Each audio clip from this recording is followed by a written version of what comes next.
Hello everyone, welcome to Smart IAS foundation. आज हम discuss करेंगे 5 जुलाई 2025 का डेली करंट अफेयर्स। तो डेली करंट अफेयर्स में we are going to talk about 4 topics. Post operation Sindoor stock take. Operation Sindoor से हमें क्या सीखने के लिए मिला और हमें क्या इम्प्रूवमेंट करना चाहिए अपने डिफेंस के पोस्चर्स में, इंटरनल सिक्योरिटी के लिहाज से। ये बहुत ही इंपॉर्टेंट टॉपिक होने वाला है। Second is India and the Indus water treaty. अब इंडिया को अपना इंडस वाटर ट्रिटी रीनेगोशिएट करना चाहिए। जब भी अगर इंप्लीमेंट भी करना हो, अभी तो हमने अबेयंस में डाल रखा है, रोक रखा है, स्टे लगा रखा है ऑपरेशन सिंदूर के टाइम से, बट अभी हमें उसको क्या करना चाहिए, रीनेगोशिएट करना चाहिए। ये भी आईआर के लिहाज से इंपॉर्टेंट है।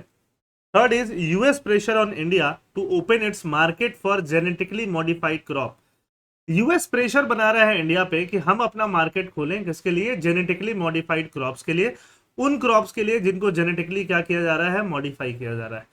And fourth topic is Delhi fuel ban. Delhi पे फ्यूल बैन लग गया। अब डीजल व्हीकल और पेट्रोल व्हीकल, डीजल व्हीकल जो 10 ईयर ओल्ड है वो अब चल नहीं पाएगी, और पेट्रोल व्हीकल जो 15 ईयर ओल्ड हो गया है वो दिल्ली में अब चल नहीं पाएगा। तो ये हम चारों टॉपिक डिस्कस करने वाले हैं। और डिस्कस करने के बाद जब आप पूरा लेक्चर्स देख लो तो हमें कमेंट करके ये बताओ कि कौन से नए कीवर्ड आपको आज सीखने के लिए मिले, कौन सा नया वोकैबलरी आप में ऐड हुआ जो कि आपको सीधे सीधे एग्जामिनेशन में फायदा पहुंचाएगा, वो आप हमें कमेंट करके बताइए। तो first topic is post operation Sindoor stocktake. तो स्टॉक टेक मतलब क्या होता है कि हमें क्या टेक अवे लेना है, ऑपरेशन सिंदूर के बाद हमें क्या करना चाहिए। देखिए, कारगिल में वॉर हुआ था, कारगिल में वॉर हुआ था 1999 में।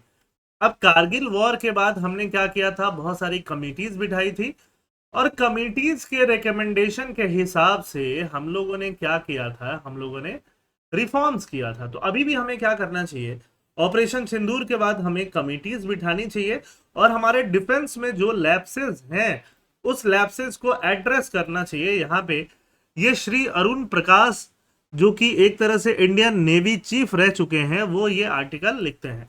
तो हमें डोंट डिले स्टॉक टेकिंग, ये पूरा पूरा ये आर्टिकल में कहते हैं। ठीक है, ये क्या बोलते हैं, understand the gap in operational planning and execution. Operation करते समय हमने कुछ प्लानिंग किया होगा ऑपरेशन सिंदूर का, और एग्जीक्यूट किया, उसमें जो गैप है हमें अंडरस्टैंड करना है।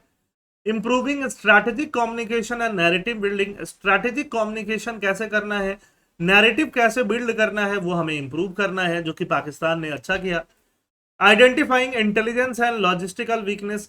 इंटेलिजेंस को आइडेंटिफाई करना है, लॉजिस्टिकल वीकनेस को आइडेंटिफाई करना है कि लॉजिस्टिक्स में हमारा क्या वीकनेस रह गया। हिस्टोरिकल रेफरेंस क्या है, कारगिल के बाद हमने रिव्यू कमेटी बनाया, के Subramaniam review committee, doctor K Subrahmanyam, significantly reformed India defence strategy and preparedness, जिसके बाद से इंडिया का डिफेंस स्ट्रेटजी और प्रिपेयर्डनेस जो है वो काफी हद तक क्या हो गया, इंप्रूव हो गया। कारगिल ये वाला इलाका है जो आप देख ही रहे हो, कारगिल एरिया में पाकिस्तान का एक तरह से टुकड़ी आ गया था, और आके फिर इंडिया से यहाँ पे कारगिल के टाइम पे वॉर हुआ। कारगिल वॉर के बाद हमने के सुब्रमण्यम कमेटी बनाया था। कमेटी ने ऑपरेशनल लैप्सेस को असेस किया था कि ऑपरेट करते समय क्या क्या इंडियन फोर्सेस से लैप्सेस हुए, इंटेलिजेंस फेलियर्स को हाईलाइट किया था। Recommended reforms to modernise India defence operators, reform को मॉडर्नाइज किया था, रेकमेंड किया था कि इंडिया के डिफेंस ऑपरेटर्स के लिए हमें क्या क्या रिफॉर्म्स लेने हैं। तो कारगिल के बाद से कारगिल रिव्यू कमेटी बनी थी, फिर नरेश चंद्र कमेटी बनी थी, फिर शेखातकर कमेटी बनी थी। ये तीनों कमेटी जो है डिफेंस के लिए, इंटरनल सिक्योरिटी के लिए बहुत ज्यादा इंपॉर्टेंट है। और बहुत सारों बात से, बहुत सालों के बाद भी हम इंटरनल सिक्योरिटी के लिए, डिफेंस के लिए कोई नया कमेटी नहीं बना पाए। शेखातकर कमेटी को भी थोड़ा टाइम हो गया। तो national security strategy, national security strategy के लिए कारगिल रिव्यू कमेटी यस बोलती है, शेखातकर कमेटी यस बोलती है, नरेश चंद्र कमेटी के यहाँ पे कोई कमेंट्स नहीं है। नेशनल सिक्योरिटी स्ट्रेटजी क्या है, एक डॉक्यूमेंट है, एक विजन डॉक्यूमेंट है कि हमें कैसे प्लानिंग करना है। Chief of defence staff, CDS, कि ये तीनों जो हमारे फोर्सेज हैं, तीनों फोर्सेज के ऊपर एक चीफ ऑफ डिफेंस स्टाफ भी रहे, इसके लिए हमारे तीनों जो कमिटीज हैं उनके हेड ने सबने यस बोला है ना। तो सीडीएस हम लोगों ने बाद में बनाया भी, विपिन रावत जी पहले सीडीएस रहे इंडिया के। थिएटर कमांड, मतलब ये तीनों कमांड जो है ना, आर्मी हो, नेवी हो, एयरफोर्स हो, तीनों के लिए एक थिएटर कमांड होना चाहिए, तो दैट कि ये मिलजुल के एक साथ ज्वाइंट ऑपरेशन कर सके। इसके लिए कारगिल रिव्यू कमेटी ने यस बोला, शेखातकर कमेटी ने यस बोला, और नरेश चंद्र कमेटी ने इस पे कोई कमेंट नहीं किया। थिएटर कमांड हमने बनाया है अरुणाचल नहीं, अंडमान एंड निकोबार में। और ज्यादा थिएटर कमांड हमें बनाने की जरूरत है। Integration of ministry of defence, ministry of defence को सर्विस हेडक्वार्टर के साथ इंटीग्रेट करना चाहिए, इसके लिए तीनों ने यस बोला। वेपन एक्विजिशन का जो प्रोसेस है उसको रिवैम्प करना चाहिए। वेपन हम कैसे एक्विजिशन करते हैं, राफेल वगैरह, इसको स्पीड अप करना चाहिए, इसके लिए 2 कमेटी ने यस बोला, एक ने नो कमेंट। तो ये सारा काम हमें करना चाहिए। स्ट्रेटेजिक सिग्निफिकेंस क्या है, हमारा कंटिन्यूअस इंप्रूवमेंट होता रहे, मैच्योरिटी बढ़ता रहे, रिस्पॉन्सिबिलिटी बढ़ता रहे, हम लोग अपनी कैपेबिलिटीज को एंटीसिपेट करते रहे, रिस्पॉन्ड करते रहे, और जो भी इमर्जिंग थ्रेट्स हैं उनको हम लोग काउंटर करते रहे। कारगिल एंड बालाकोट से हमें क्या सीखने के लिए मिलता है, issue identified after Kargil and Balakot remains partially unaddressed. जो उस समय इशू आइडेंटिफाई की गई थी वो पार्शियली अनएड्रेस्ड है, 100% एड्रेस नहीं हुई। Lack of integrated theatre command, तीनों सर्विस का इंटीग्रेटेड कमांड हमारे पास कम है। क्रिटिकल डिफेंस एसेट लाने में हम डिले कर देते हैं। डिफेंस प्रोक्योरमेंट में, प्रोक्योरमेंट मतलब खरीदना, डिफेंस वेपन्स को खरीदने में हमारा वीकनेस है। डिसीजन मेकिंग प्रोसेस हम स्लो कर देते हैं। इससे क्या क्या चैलेंज फेस हो रहा है, हमारा डिफेंस का मॉडर्नाइजेशन डिले हो रहा है। इंटीग्रेशन जो तीनों सर्विसेज का है वो इनएडिक्वेट है। सिविल और मिलिट्री का जो कोऑर्डिनेशन है वो पुअर है, और ये परसिस्ट कर रहा है। Persistence reliance on reactive rather than proactive. Reactive का मतलब क्या होता है कि पाकिस्तान ने अटैक कर लिया, अब हम रिएक्ट कर रहे हैं, वो होता है रिएक्टिव। प्रोएक्टिव मतलब वो उसके अटैक करने के पहले ही हम लोगों ने अटैक कर दिया, तो उसको हम लोगों ने क्या बोला, प्रोएक्टिव बोला। हमने उसके अटैक को नेस्तनाबूद कर दिया तो हमने क्या बोला, उसको प्रोएक्टिव स्ट्रेटजी बोलते हैं। फॉर एग्जांपल, मैं सपोर्ट तो नहीं कर रहा हूं, बट फॉर एग्जांपल इजराइल ने ईरान पे अटैक किया कि ईरान न्यूक्लियर वेपन बना रहा है, अब बना लेगा तब अटैक करेंगे, उसका कोई लॉजिक नहीं बचेगा, है ना। तो उसको क्या बोलेंगे, प्रोएक्टिव का एग्जांपल हम लोग दे सकते हैं। की इश्यूज आइडेंटिफाइड पोस्ट ऑपरेशन सिंदूर, ऑपरेशन सिंदूर के बाद क्या क्या इश्यूज आइडेंटिफाई हुई हैं। स्ट्रैटेजिक कम्युनिकेशन हमारा स्लो है, और नैरेटिव बिल्डिंग हम पाकिस्तान जैसा नहीं कर पाए। पाकिस्तान ने बहुत अच्छा नैरेटिव बिल्ड किया, कंफ्यूज किया पूरे वर्ल्ड को, हम इतना कंफ्यूज नहीं कर पाए। हमारे इंटेलिजेंस में गैप्स रह गया, है ना, क्योंकि सो दैट कि पहलगाम अटैक हो गया। इक्विपमेंट्स में गैप रह गया। नीड फॉर बेटर एरियल रिकनसा का हमारा और ज्यादा जरूरत है। इंटेलिजेंस एसेट हमारे पास और होना चाहिए, और प्रिसाइज स्ट्राइक करने की कैपेबिलिटी हमारे पास और ज्यादा होनी चाहिए। की इश्यूज आइडेंटिफाइड पोस्ट ऑपरेशन सिंदूर, एरियल वॉरफेयर का लिमिटेशन था। The operation underscore limitation in India's beyond visual range combat capabilities. जहां तक विजुअल रेंज है वहां तक तो हम कॉम्बैट कर पा रहे हैं, बियॉन्ड विजुअल रेंज हमारा कॉम्बैट नहीं हो पा रहा है। Delays in modernising fighter fleets and aerial system, compromised operational effectiveness. Fighter fleets को हम मॉडर्नाइज नहीं कर पा रहे हैं, उसमें डिले हो रहा है। एरियल सिस्टम को हम मॉडर्नाइज नहीं कर पा रहे हैं, ये इससे हमारा ऑपरेशनल इफेक्टिवनेस क्या हो रहा है, compromise. Indian air force face challenges due to outdated equipment, Indian air force को चैलेंज मिल रहा है, हमारा इक्विपमेंट क्या है, आउटडेटेड है। सक्सेस रेट हमारा क्या हो रहा है, कम हो जा रहा है। रिकमेंडेशन क्या है, इमीडिएट फॉर्मेशन ऑफ रिव्यू। जैसे कारगिल के बाद हमने रिव्यू कमेटी बनाया, अभी सिंदूर के सक्सेस एंड फेलियर्स पे हमें इवेल्युएशन के लिए एक रिव्यू कमेटी बनाने की जरूरत है। डिफेंस मॉडर्नाइजेशन को और ज्यादा प्रायोरिटाइज करना है, एक्सेलरेट करना है, एडवांस इक्विपमेंट चाहिए, इंटेलिजेंस में और ज्यादा काम करना है, एग्जिस्टिंग एसेट को मॉडर्नाइज करना है, प्रिसीजन स्ट्राइक कैपेबिलिटी को और ज्यादा इनहेंस करना है। Recommendation and way forward, integrated theatre command, Shekatkar committee recommendation. Integrated theatre command, implement integrated commands for unified operational efficiency. Integrated command को हमें इंप्लीमेंट करना है यूनिफाइड ऑपरेशनल एफिशिएंसी के लिए। Improve inter service coordination for quicker response and robust decision making. Inter service coordination हमें improve करना है, response और ज्यादा क्विक हो, डिसीजन मेकिंग हमारा और ज्यादा रोबस्ट हो। Strengthening strategic communication, strategic communication को हमें और ज्यादा स्ट्रेंथन करना है, स्ट्रैटेजिकली कम्युनिकेट करना है ना। मिस इन्फॉर्मेशन को हमें काउंटर करना आना चाहिए, जो भी चाइना पाकिस्तान जो भी मिस इन्फॉर्मेशन फैलाए हमें काउंटर करना आना चाहिए। इंटीग्रेटेड थिएटर कमांड होना चाहिए। देखो यहाँ वेस्टर्न थिएटर कमांड है, यहाँ साउथ वेस्टर्न थिएटर कमांड है, यहाँ साउथ ईस्टर्न थिएटर कमांड है, यहाँ नदर्न थिएटर कमांड है। हमारे पास एक इंटीग्रेटेड थिएटर कमांड्स की जो है वो कमी है, जहां पे तीनों ऑपरेशंस जो हैं, तीनों सर्विसेज जो हैं, ट्राई सर्विसेज एक साथ काम करें। अंडमान निकोबार में हमारे पास ट्राई सर्विस कमांड है, वैसे हमें और ज्यादा ट्राई सर्विस कमांड चाहिए। स्ट्रैटेजिक फोर्स कमांड दिल्ली में है, हमें और ज्यादा स्ट्रैटेजिक फोर्स कमांड चाहिए। रिकमेंडेशन क्या है? इंटेलिजेंस और सर्विलेंस पे। सर्विलेंस मतलब क्या होता है? देखना, है ना। अनमैन्ड एरियल व्हीकल्स जो हैं, ड्रोन वगैरह टेक्नोलॉजी से सर्विलेंस बढ़ाएं हम लोग, इंटेलिजेंस बढ़ाएं, सर्विलेंस बढ़ाएं, रेकंसा बढ़ाएं। The integration of intelligence collection and analysis system to support informed military operation. हमारा मिलिट्री इंफॉर्मेशन क्या हो? इन्फॉर्म्ड हो।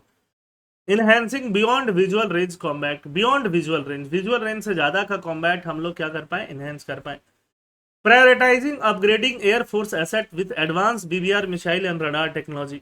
रडार टेक्नोलॉजी से हम लोग और ज्यादा प्रायोरिटाइज कर पाए। कंक्लूजन क्या है? अभी जो भी ऑपरेशन सिंदूर हमने किया उससे हम लर्न करें, अडाप्ट करें, अपना नेशनल सिक्योरिटी को और ज्यादा स्ट्रेंथन करें। जो भी ऑपरेशन में या स्ट्रैटेजिक गैप्स हैं उसको हम लोग और ज्यादा भरने की कोशिश करें। हमारा डिफेंस पोस्चर क्या हो? और ज्यादा रेजिलियंट हो, है ना। जो भी थ्रेट्स फ्यूचर में आए उसको काउंटर करने के लिए हमारा डिफेंस और ज्यादा स्ट्रांग किया जाए। As India aspires to regional and global leadership, timely introspection, proactive reforms and sustain investment in modern capabilities will be essential to safeguard sovereignty, maintain deterrence, and uphold public confidence in the armed forces. Second topic की बात करते हैं, India and the Indus water treaty. Indus water treaty आप सब जानते हो। जैसे ही पाकिस्तान ने पहलगाम पे टेररिस्ट अटैक करवाया, हमने इंडस वाटर ट्रीटी को क्या कर दिया? अबेयंस में डाल दिया, एक तरह से स्टे पे डाल दिया कि हम इंडस वाटर ट्रीटी को अब इंप्लीमेंट नहीं कर रहे हैं। तो इंडस वाटर ट्रीटी के बारे में एक बार थोड़ा और पढ़ लेते हैं, ये डायरेक्टली मेंस के लिए इस साल आपके लिए इंपॉर्टेंट होगा। इंडस वाटर ट्रीटी 1960 में साइन हुआ था, वो इंडिया के बीच और पाकिस्तान के बीच। इसको ब्रोकर करने वाला वर्ल्ड बैंक था। बट जैसे जैसे रीजनल जियोपॉलिटिक्स चेंज हो रहा है, क्लाइमेट चेंज हो रहा है, इंडिया का पॉपुलेशन बढ़ रहा है ना, हमें इंडस वाटर ट्रीटी को अगर आगे इंप्लीमेंट भी करना हुआ, उसके पहले हमें रीनेगोशिएट करने की जरूरत है कि इंडस वाटर ट्रीटी को अब हम आगे इंप्लीमेंट करें तो इंडिया का डेवलपमेंटल और स्ट्रेटेजिक जो इंटरेस्ट है उसको हम मेंटेन कर पाए, इंडिया का जो नेशनल इंटरेस्ट है वो हम मेंटेन कर पाए। इंडस वाटर ट्रीटी का बैकग्राउंड क्या है? सितंबर 19, ये डेट याद रखना जरूरी नहीं है, ईयर याद रखना जरूरी है। 1916 में 60 में वर्ल्ड बैंक ने इसको मीडिएट किया था। इंडिया में उस समय प्राइम मिनिस्टर थे जवाहरलाल नेहरू जी, और मोहम्मद अयूब खान वहां पाकिस्तान में थे। ठीक है, तो उसके साथ वर्ल्ड बैंक के जो ऑफिसर थे WAB इलिफ, इन लोगों ने मिलकर ट्रीटी को साइन करवाया 1960 में। अब ट्रीटी के अकॉर्डिंग इंडस वाटर जो है, इंडस रिवर एक रिवर है, इंडस की 5 ट्रिब्यूटरीज हैं। टोटल कितने रिवर हो गए? 6 रिवर्स। 6 रिवर्स में इंडस के क्लोज जो रिवर रखती हैं CJI, I for India, J for Jhelum, C for Chenab. ये झेलम, चेनाब और इंडस का 80% पानी कौन यूज करेगा? पाकिस्तान यूज करेगा। और 20% पानी कौन यूज करेगा? ये सीधे इंडिया यूज करेगा। देखो ये मैप है, मैप पे हम देख सकते हैं this is the Indus river. Indus river कहां से होके आती है? लद्दाख वाले रिवर से, रीजन से होके आती है। ठीक है, इंडस के बाद है हमारा झेलम रिवर। झेलम रिवर भी श्रीनगर से होके आती है। फिर है चेनाब रिवर, ये भी पूरा जम्मू कश्मीर वाले रीजन से होके आती है। फिर है रवि रिवर, ब्यास और सतलज, RBS। तो यहाँ पे अगर हम बात करें तो CJI और RBS ये फॉर्मेशन बनता, RBS इधर, CJI इधर। CJI में 80% वाटर कौन यूज करेगा? सीधे सीधे पाकिस्तान। 20% वाटर किसके लिए है? इंडिया के लिए। RBS में इंडिया जितना चाहे उतना पानी यूज कर सकता है। ये इंडस वाटर ट्रीटी हुआ करती थी, बट इसको इंडिया ने अबेयंस में डाल दिया। सोचो, ये रिवर्स इंडिया से निकल रही हैं, ठीक है, कुछ कुछ रिवर चाइना से निकल रही हैं, बट ठीक है, इंडिया जो है वो अपर राइपेरियन स्टेट है। राइपेरियन स्टेट मतलब ऊपर है, पाकिस्तान बाद में आता है। और 80% पानी हम पाकिस्तान के यूज करना दे रहे हैं 1960 के हिसाब से, चलो ठीक है। बट 2025 के हिसाब से हमारे जो वाटर के नीड्स हैं वो काफी चेंज हो गई हैं। हमें और ज्यादा हाइड्रो इलेक्ट्रिक पावर चाहिए, हमें और ज्यादा फ्रेश वाटर चाहिए, हमें और ज्यादा इरिगेशन के लिए वाटर चाहिए। तो हमें क्लाइमेट चेंज की वजह से भी हमें वाटर ज्यादा चाहिए। तो अब हमें क्या करना पड़ेगा? इस ट्रीटी को रीनेगोशिएट करना पड़ेगा। Why the treaty came into being? After partition, India became upper riparian, Pakistan lower riparian. Riparian मतलब जो नीचे है, राइपेरियन मतलब रिवर जहां से फ्लो हो रही है वो राइपेरियन, अपर मतलब जो ऊपर है, लोअर मतलब जो नीचे है। The newly form Pakistan agriculture was critically dependent on Indus basin. Early dispute and tension led to mediation by the world bank. World bank ने मीडिएट किया, प्रेगमेटिक कॉम्प्रोमाइज हुआ। और रिलेशन एस्टेब्लिश हुआ इंडिया और पाकिस्तान के बीच में। अब इंडस वाटर ट्रीटी के चैलेंज क्या है? हम लोग इंडस वाटर ट्रीटी पे हम लोग क्या कर रहे थे? किशन गंगा एक रिवर है, जो किशन गंगा एक तरह से झेलम की ट्रिब्यूटरी है, उस पे हम लोग क्या कर रहे थे? सीधे सीधे डैम बना रहे थे। Kishan Ganga hydro electric project, हम लोग मतलब इंडिया, और चेनाब पे रैतल हाइड्रो इलेक्ट्रिक प्रोजेक्ट, तो हम लोग ये डैम जो बना रहे थे, ठीक है। अब डैम को लेके पाकिस्तान का कंसर्न आया कि देखो आपको सिर्फ 20% पानी यूज करना था, बट आप ज्यादा पानी यूज कर रहे हो। पाकिस्तान ने इन्वायरमेंटल कंसर्न्स भी जताया कि क्लाइमेट चेंज वगैरह हो रहा है, आप और ज्यादा पानी यूज कर रहे हो। हमारे पास भी इन्वायरमेंटल कंसर्न्स हैं कि जो भी हमारे ग्लेशियर्स हैं वो मेल्ट हो रही हैं, क्लाइमेट चेंज हो रहा है, रिवर का फ्लो अल्टर्ड हो रहा है, हमारा नीड जो है ग्रो हो रहा है, हमारा इरिगेशन इलेक्ट्रिसिटी डिमांड जो है वो बढ़ रहा है, हमारा क्रिटिकल प्रोजेक्ट जो है इसीलिए हमारे लिए बहुत ज़्यादा ज़रूरी है। तो एक तरह से अभी जब पहलगाम अटैक हो गया, हमने इंडस वाटर ट्रीटी को रोक दिया, और मोदी जी ने स्टेटमेंट दिया, हमारे प्राइम मिनिस्टर ने, blood and water can not flow together. Blood और वाटर, पानी और खून एक साथ नहीं बहेगा। हमारा टेररिज्म का कंसर्न है, जब तक पाकिस्तान टेररिज्म को रोकने की कोशिश नहीं करेगा हम लोग ये काम, अब हम लोग इंडस वाटर ट्रीटी को बहाल नहीं करेंगे। और बहाल करेंगे भी तो हम लोग को उसके पहले क्या कर लेना चाहिए? एक इंडस वाटर ट्रीटी को रीनेगोशिएट कर लेना चाहिए। डिस्प्यूट रिजॉल्व करने के लिए परमानेंट इंडस कमीशन को एस्टैब्लिश किया गया था, कम्युनिकेशन वगैरह बनाने के लिए, है ना। इसने 3 स्टेप प्रोसेस बनाया था। पहले स्टेप में permanent Indus water commission involve होगा। दूसरे स्टेप में न्यूट्रल एक्सपर्ट्स जो वर्ल्ड बैंक के हैं, गवर्नमेंट ऑफ इंडिया पाकिस्तान के हैं, वो आएंगे। और तीसरे स्टेप में कोर्ट ऑफ आर्बिट्रेशन, आर्बिट्रेशन मतलब जो समझौता कराता है, एक तरह से कोर्ट है, उनके पास हमें जाना पड़ेगा, है ना। नीड फॉर रीनेगोशिएशन क्यों है, ये बार बार मैं बता चुका। क्लाइमेट चेंज, पाकिस्तान ऑब्स्ट्रक्ट कर रहा है, प्रोविजंस आउटडेटेड हैं, बहुत पुराने हैं, हमें अभी नए रियलिटीज के हिसाब से काम करना पड़ेगा। Need for renegotiation of Indus water treaty, हमारा डेवलपमेंट का need, irrigation, hydro power, energy security, ये सब बढ़ गया है। स्ट्रैटेजिक लेवरेज, अगर हम अपर राइपेरियन हैं तो पानी हमारे पास ज्यादा भी होना चाहिए। Scientific advancement, modern hydrology and climate science support updated adapted agreements. Regional geopolitics, China का ऊपर कंट्रोल है, बहुत सारी रिवर चाइना से ओरिजिनेट होती है, ब्रह्मपुत्रा भी। तो चाइना कब क्या करे, कितना पानी रोक के बैठे, इसलिए हमें भी अब ज्यादा पानी चाहिए होगा। Climate change a critical factor, क्योंकि क्लाइमेट चेंज से ग्लेशियर मेल्ट हो रहे हैं, पानी कम हो रहा है, तो हमें भी और ज्यादा पानी की जरूरत है, हमें भी और ज्यादा वाटर की जरूरत है। एलोकेशन जो वाटर का है रिकैलिब्रेटेड, वापस से कैलिब्रेट करना पड़ेगा, वापस से एडजस्ट करना पड़ेगा, डायनेमिक होना पड़ेगा, साइंस बेस्ड प्रोविजंस होना पड़ेगा। वे फॉरवर्ड क्या है फ्यूचर का? फ्यूचर में क्या होना चाहिए? एक एविडेंस बेस्ड, एविडेंस मतलब साइंटिफिक डेटा बेस्ड स्ट्रैटेजी को हम रीनेगोशिएट करें। Strengthens India's right over western river, western river जो इंडस, झेलम और चिनाब है, उन पे भी हमारा राइट्स जो है वो पहले से ज्यादा बढ़े। Create dispute resolution mechanism, dispute resolution mechanism बने कि डिस्प्यूट होने पे हमें कहा जाना है। सस्टेन डिप्लोमेसी आए और पाकिस्तान अपना क्रॉस बॉर्डर टेररिज्म को बंद करे, है ना। जब परमानेंट कोर्ट ऑफ आर्बिट्रेशन में गया था पाकिस्तान, इंडिया ने सीधे मना कर दिया था कि हम आपकी बात नहीं मानते। Topic number 3, US pressure on India to open its market for genetically modified crop. Genetically modified crop क्या होता है? जिसका जीन मॉडिफाई कर दिया जाता है, जैसे कोई भी क्रॉप है ना, क्रॉप्स का जो जीन है, जीन को निकाल के अगर उसको हमने मॉडिफाई कर दिया, जीन को मॉडिफाई करने का तरीका क्या है? तो उसके जीन को निकालो, उसमें कुछ पार्ट एलिमिनेट कर दो, कुछ पार्ट को तोड़ के हटा दो, कुछ पार्ट को, है ना, साइलेंस कर दो, ठीक है, या कोई अलग पार्ट जो है किसी और ऑर्गेनिज्म का पार्ट उसमें लाके ऐड कर दो, तो वो क्रॉप जो है वो क्या हो जाता है? जेनेटिकली मॉडिफाइड हो जाता है।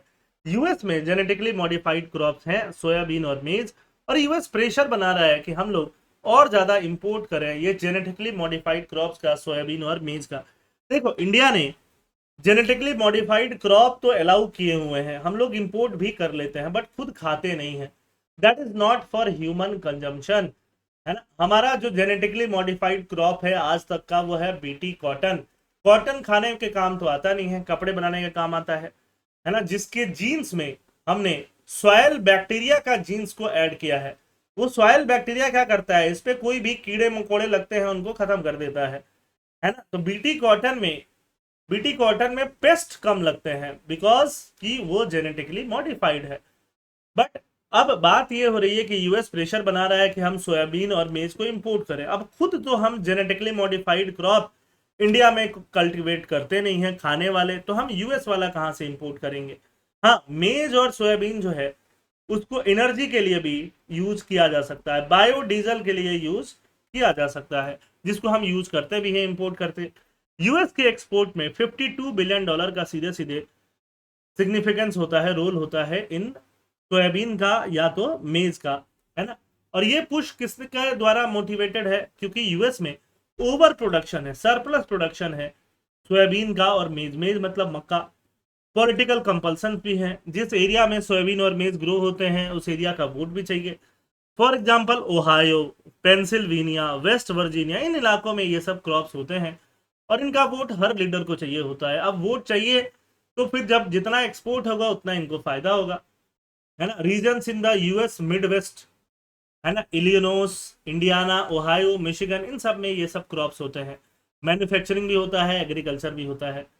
Midwestern farmwood, the political support of farmers in this region considered crucial in US election. US के इलेक्शन में यहाँ के फार्मर्स का सपोर्ट क्रूशियल है, तो इसीलिए यहाँ पे एक्सपोर्ट को प्रायोरिटाइज किया जा रहा है यूएस की गवर्नमेंट के द्वारा। इंडिया का डायलेमा क्या है? US farmer achieve 3.5 times higher yield than Indian farmers, है ना। उतने ही एकड़ जमीन में यूएस के फार्मर का जो ईल्ड होता है, प्रोडक्शन होता है, वो 3.5 टाइम्स होता है। मान लो 1 एकड़ जमीन में, 1 एकड़ लैंड में, 1 एकड़ माटी में हमारा प्रोडक्शन जो होता है वो 1 मिलियन टन का अगर है या 1 टन का अगर है, तो यूएस का 3.5 टन का होता है, क्योंकि उसके पास जेनेटिकली मॉडिफाइड सीड है, उसमें पेस्ट वेस्ट नहीं लगता है, उसका मैकेनाइजेशन बेटर है ना, ट्रैक्टर वगैरह और बाकी फार्म मैकेनाइजेशन का यूज करता है। हम जो प्रोड्यूस करते हैं वो ऑटोमेटिकली अनकॉम्पिटिटिव है। अब यहाँ पे पॉलिसी पैराडॉक्स क्या है? India bans cultivation of GM soybean and मेज डोमेस्टिकली। इंडिया बैन करता है जीएम सोयाबीन का कल्टीवेशन और मेज का cultivation domestically. At the same time it allows imports of cheaper GM products, है। फिर भी हम लोग क्या करते हैं, चीपर जीएम प्रोडक्ट्स को अलाउ करते हैं। चीपर जीएम प्रोडक्ट से हम क्या बनाते हैं? बायोफ्यूल बनाते हैं एनिमल के फीड में, है ना। जो मुर्गियां उर्गियां होती है ना, मुर्गे, पोल्ट्री में भी हम उसको यूज करते हैं। 5 million ton of soybean oil भी हम इंपोर्ट करते हैं। तो एक तरह से हम खुद के यहाँ जीएम सोयाबीन नहीं बना रहे, उसके ऊपर बैन है। हमारे ऊपर सिर्फ बीटी कॉटन बनता है, बीटी कॉटन के अलावा और कुछ कल्टीवेट नहीं होता है। जीएम सोयाबीन हम खुद नहीं कल्टीवेट कर रहे हैं, बट इंपोर्ट कर रहे हैं। तो हमारे फार्मर्स के लिए ये डबल डिसएडवांटेज का सिचुएशन बन जाता है। इकोनॉमिक इंपैक्ट क्या है? Cheap GM import depress domestic market, हमारे डोमेस्टिक मार्केट की प्राइस घट जाती है, हमारे लोकल फार्मर्स को नुकसान होता है, ठीक है। लोकल फार्मर्स कंपीट नहीं कर पाते। Processing industries prefer cheaper imported inputs. जो इंडस्ट्रीज हैं जिनको सोयाबीन प्रोसेस करना है, कॉर्न प्रोसेस करना है, प्रोसेस करके कुछ प्रोडक्ट बनाना है, उनको तो इंपोर्टेड प्रोडक्ट सस्ता मिलता है, तो उनको मजा आ रहा है। पॉलिटिकल डायमेंशन क्या है? Over 25 million hectares under soybean and मेज कल्टीवेशन। 25 मिलियन हेक्टेयर्स जो है एरिया, वो सोयाबीन और मेज कल्टीवेशन के अंदर आता है। गवर्नमेंट ने जीएम कल्टीवेशन को अप्रूव नहीं किया है, क्योंकि जीएम कल्टीवेशन के अगेंस्ट में कुछ एक्टिविस्ट हैं, इन्वायरमेंटल एक्टिविस्ट, हेल्थ एक्टिविस्ट, जो अपोज करते हैं। वो बोलते हैं जेनेटिकली मॉडिफाइड क्रॉप ना तो सिर्फ इंसान के लिए नुकसानदायक है, हानिकारक है, हार्मफुल है, बल्कि इन्वायरमेंट के लिए भी हार्मफुल है ना। तो जीएम कल्टीवेशन एक पॉलिटिकल सेंसिटिवनेस का इशू बन जाता है। This reluctance conflicts with the trade policy of allowing large scale GM imports.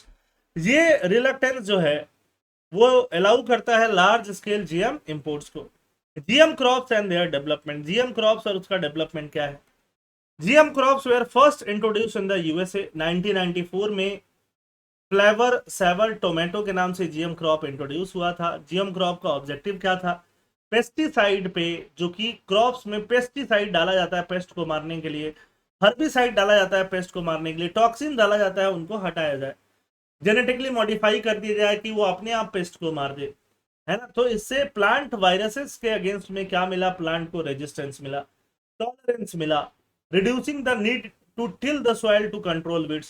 Soil को टिल नहीं करना पड़ता है बार बार, मतलब एक बार फसल उगा दिए, अब धीरे धीरे वहां पे हर्बिसाइड ग्रो होता है, तो सॉइल को टिल करना पड़ता है वापस से कि हर्बिसाइड को मार दिया जाए। तो टिल करने की बार बार जरूरत नहीं पड़ती है। जेनेटिक मॉडिफिकेशन क्या है?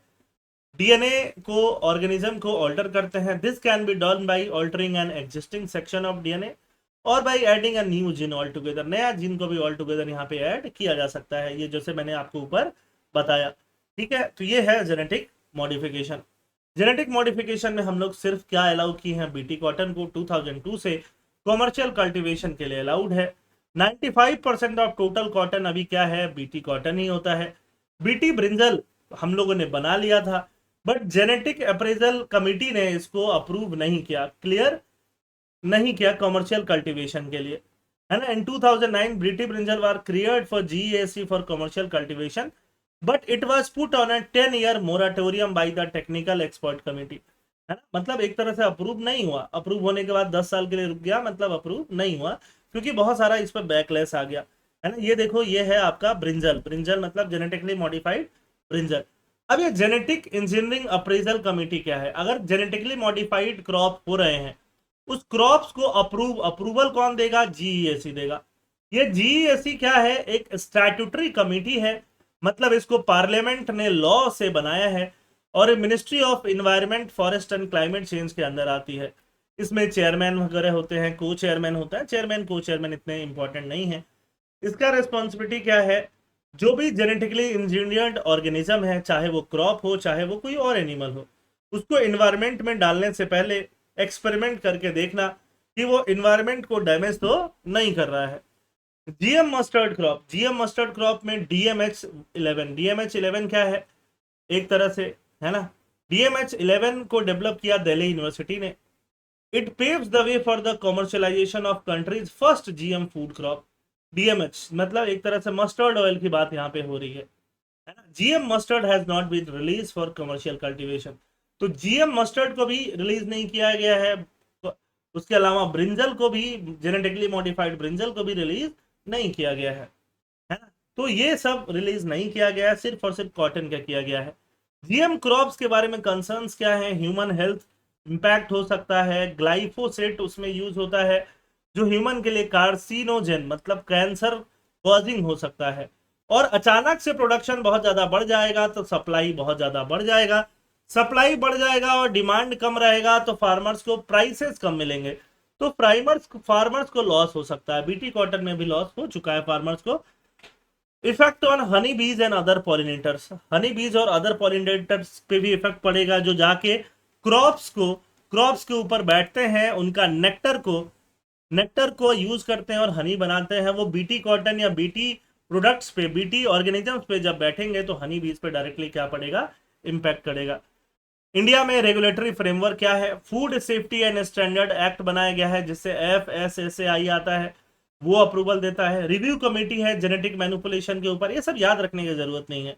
डिस्ट्रिक्ट लेवल कमिटीज हैं, जीएम क्रॉप अप्रूवल कमिटीज हैं, स्टेट बायोटेक्नोलॉजी कोऑर्डिनेशन कमेटी है, जिसमें आप FSSAI का नाम याद रख सकते हो, GEAC का नाम याद रख सकते हो, जो MOEFCC के अंदर है। GEAC के बारे में अभी हम लोगों ने डिटेल में पढ़ा है, ये रहा GEAC। तो GEAC याद रखना चाहिए, यही अप्रूवल देगा ministry of environment forest and climate change के अंदर, तो जाके जेनेटिकली मॉडिफाइड क्रॉप जो है यूज हो पाएंगे। Last topic, Delhi fuel ban on older vehicle.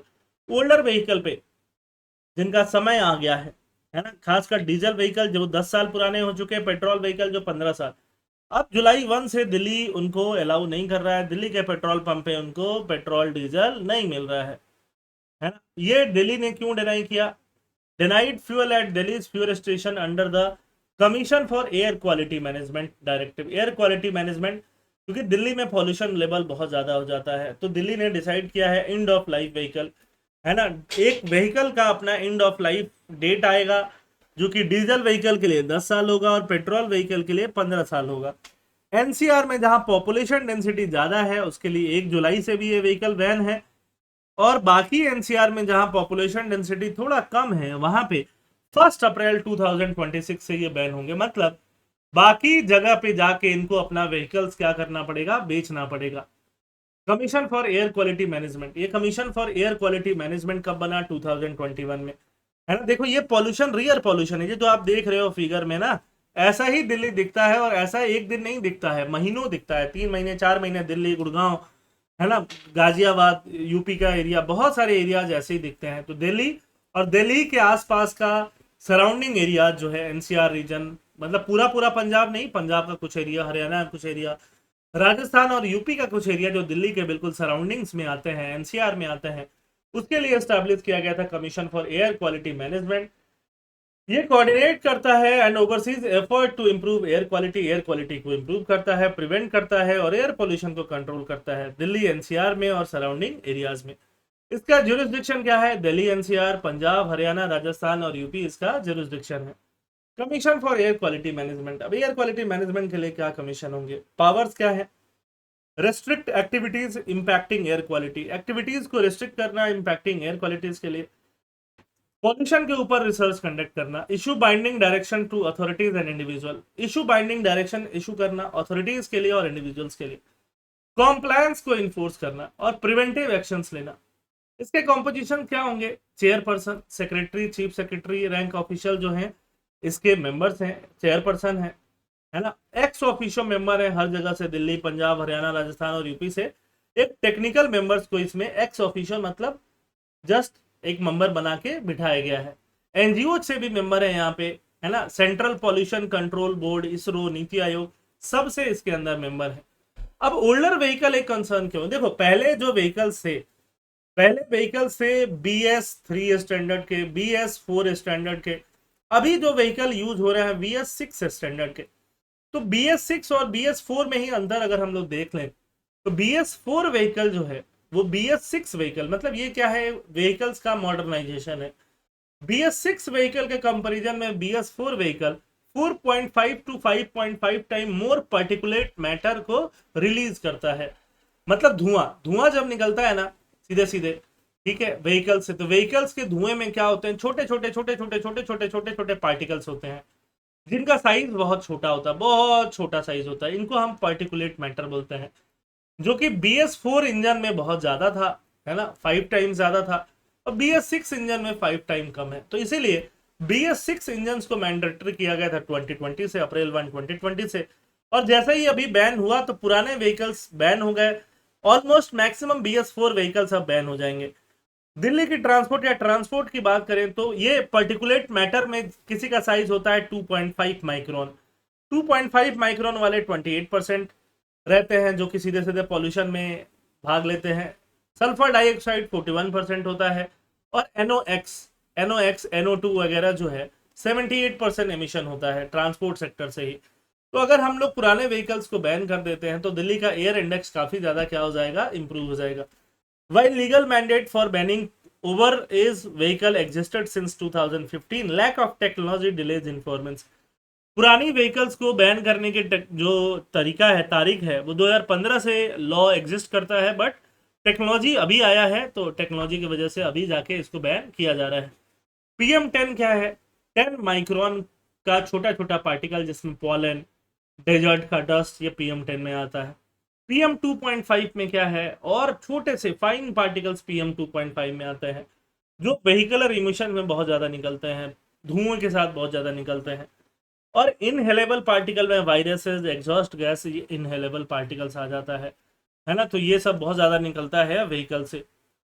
Law 1999 में बना था। Legal and policy background, central motor vehicle rule provide procedure for re registration and scrapping, re registration कराना है, स्क्रैपिंग कराना है।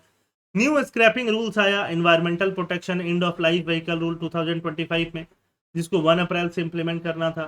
तो पुराने व्हीकल को 180 डेज में क्या करना है? स्क्रैप करना है। स्क्रैप मतलब उसको ले जाके और कबाड़े में देके उसको तुड़वा लेना है।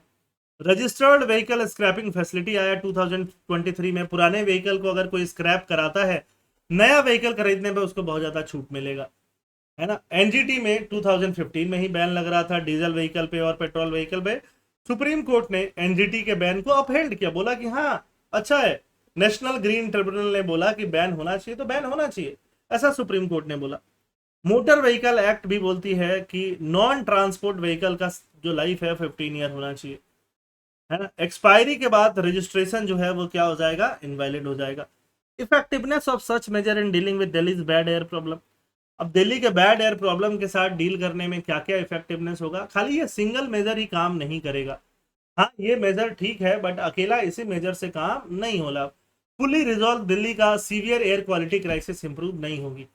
Centre for science and environment ने सावधान किया है, as caps are not scalable nationwide and older vehicles are not the only polluter. खाली पुराने व्हीकल्स ही पॉल्यूटर नहीं है, poor maintenance can make even newer vehicles highly pollutive. अगर आपका 2-3 साल पुराना व्हीकल है, अगर आपने मेंटेनेंस नहीं कराया है, उसको फिल्टर नहीं चेंज कराया है, तो वो भी ज़्यादा पॉल्यूटिंग हो जाएगा। तो मल्टी प्रोंग्ड अप्रोच चाहिए। Fuel and emission standard, emission मतलब जो भी धुआं निकलता है, वो एमिशन स्टैंडर्ड को अपग्रेड करते रहना पड़ेगा। पॉल्यूशन अंडर कंट्रोल इन्फोर्समेंट को और स्ट्रिक्ट करना पड़ेगा। पब्लिक ट्रांसपोर्ट को बढ़ाना पड़ेगा। पब्लिक ट्रांसपोर्ट होगा तो लोग अपनी गाड़ियां नहीं खरीदेंगे। तो आई होप ये सारे टॉपिक आज आपको समझ में आए होंगे। थैंक यू एंड जय हिंद।